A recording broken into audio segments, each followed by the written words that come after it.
محمد رسول الله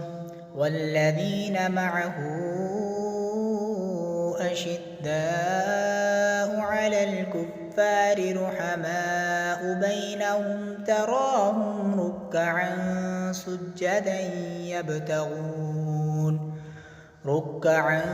سجدا يبتغون فضلا من الله ورضوانا سيماهم في وجوههم من أثر السجود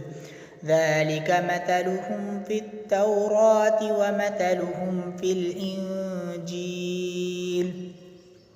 كزرع أخرج شطأه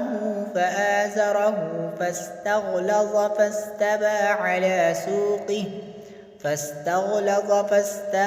على سوقه يعجب الزراع ليغيظ بهم الكفار وعد الله الذين